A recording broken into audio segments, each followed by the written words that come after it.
So next topic molecular basis of inheritance में है properties of genetic material that is DNA versus RNA. Okay, lastly हमने पढ़ा था the Hershey Chase experiment. So आज हम बात करेंगे properties of genetic material which is mostly in organism is DNA. Okay, RNA भी होता है but that is in some viruses. So let's start it. देखिए यहाँ पे एनसीईआरटी में अगर कोई भी एग्जांपल गिवन है तो जाहिर सी बात है वो नीट के पॉइंट ऑफ व्यू से इम्पॉर्टेंट है एंड फर्दर वो किसी भी एंट्रेंस एग्ज़ाम के लिए भी इम्पॉर्टेंट है। ठीक है, तो आरएनए जो है जेनेटिक मटेरियल फाउंड होता है कि इसमें बहुत सारे ऑर्गेनिजम्स में होता है, बट जो एनसीईआरटी में गिवन है वो है टीएमवी, क्यूबी बैक्टीरियोफेज एट्सेट्रा। ठीक है, अब नेक्स्ट लाइन्स ये है कि answer to some questions such as why DNA is the prominent genetic material whereas RNA performs dynamic functions of messenger and adapter has to be found from the differences between chemical structures of the two nuclei molecules. Can you recall the two chemical differences between DNA and RNA?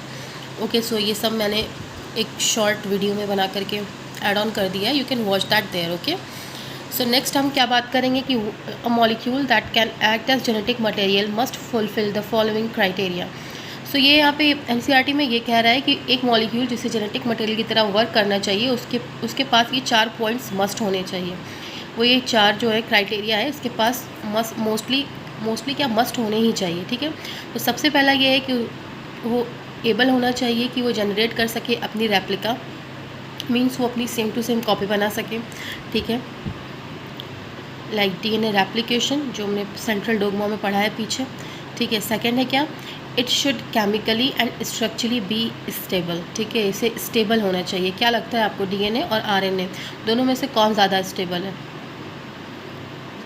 तो answer इसका ये है कि DNA ज़्यादा stable है as compare to RNA. Okay, third point is it should provide the scope for slow changes that is mutation that are required for evolution.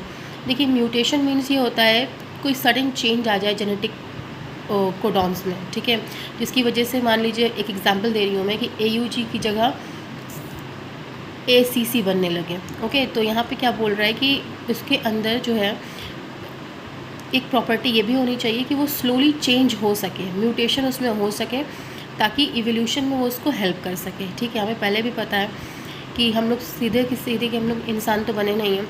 सबसे पहले हम प्रोकैरियोट्स आए, यूकैरियोट्स आए, सिंगल लिविंग सेल्स आए, फिर multi cellular organisms आए, उसके बाद ये करते करते ह्यूमंस आए। ओके, सो वो क्या हुआ उसमें कि म्यूटेशंस के ही थ्रू हम लोग फर्दर आगे बढ़े।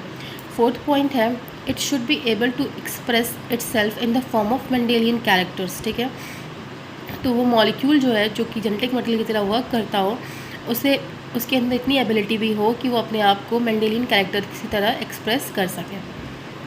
ओके, सो अगर हम ये एग्जामिन करने बैठ जाएं, मतलब जो ऊपर के चारों पॉइंट्स थे इंपॉर्टेंट कि ये सारे क्राइटेरिया एक मॉलिक्यूल्स जो कि वर्क करता है जेनेटिक मटेरियल की तरह वो वर्क करें उस क्राइटेरिया को, तो हम अगर देखें तो रूल के हिसाब से, बेस पेयरिंग रूल के हिसाब से एंड कॉम्प्लीमेंटैरिटी के हिसाब से जो न्यूक्लियाई के डीएनए एंड आरएनए हैं उनके पास तो ये एबिलिटी है कि वो अपना डुप्लीकेशन बना सके, मीन्स अपना रेप्लिका बना सके, रेप्लिकेट कर सके, बट प्रोटीन के पास नहीं है। तो प्रोटीन तो पहली बार में ही फेल हो जा रहा है। Okay, so now next, genetic material should be stable enough to change with the different stages of life as और with change in the physiology of the organism. वही इवोल्यूशन वाली बात जो मैंने अभी ऊपर समझाई है, सेम वही बोल रहा है यहाँ पे कि जेनेटिक मटेरियल के पास इतनी स्टेबिलिटी भी होनी चाहिए कि वो ज़्यादा चेंज ना हो पाए, हल्का फुल्का सा उसमें चेंज हो पाए। ठीक है, stability as one of the properties of genetic material was very evident in Griffith transforming principle itself that heat which killed the bacteria at least did not destroy some of the properties of genetic material।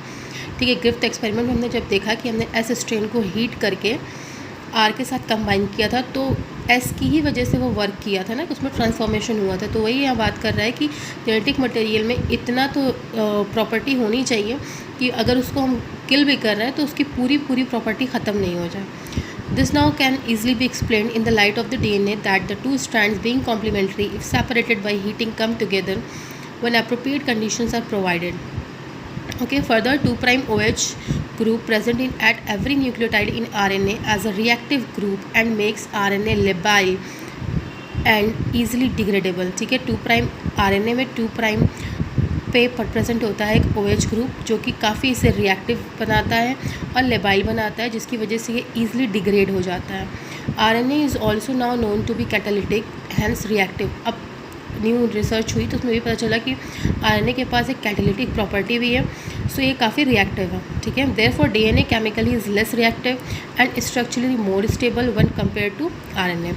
सो अभी ये जो question ऊपर पूछा गया था तो ये वही उसका आंसर आ रहा है क्या कि DNA जो है केमिकली लेस रिएक्टिव है, मोर स्टेबल है as compare to RNA। Therefore among the 2 nucleotic acids the DNA is better genetic material. In fact, the presence of thymine at the place of uracil also confirms additional stability to the DNA। ठीक है, DNA में uracil की जगह thymine present होता है तो ये इसको और स्टेबिलिटी देता है DNA को। Okay, both DNA and RNA are able to mutate. In fact, RNA being unstable mutate at faster rate। ठीक है, DNA एंड RNA दोनों ही जो है, दोनों के अंदर ये एबिलिटी है कि ये म्यूटेट कर सके, बट RNA के पास यूरेसिल है सो ये इसमें म्यूटेशन ज़्यादा जल्दी होता है। Consequently viruses having RNA genome and having shorter life span mutate and evolve faster. इसका रिजल्ट ये हुआ क्या कि वायरसेस जिनके पास RNA जीनोम होता है उनके पास शॉर्टर लाइफ स्पैन होती है, म्यूटेट करते हैं और इवॉल्व वो फास्टर होते हैं। ठीक है, RNA can directly code for synthesis of protein. RNA direct code कर पाता है प्रोटीन के लिए, hence can easily express the characters. DNA however is dependent on RNA for synthesis of protein, which is also called as replication not transcription। okay,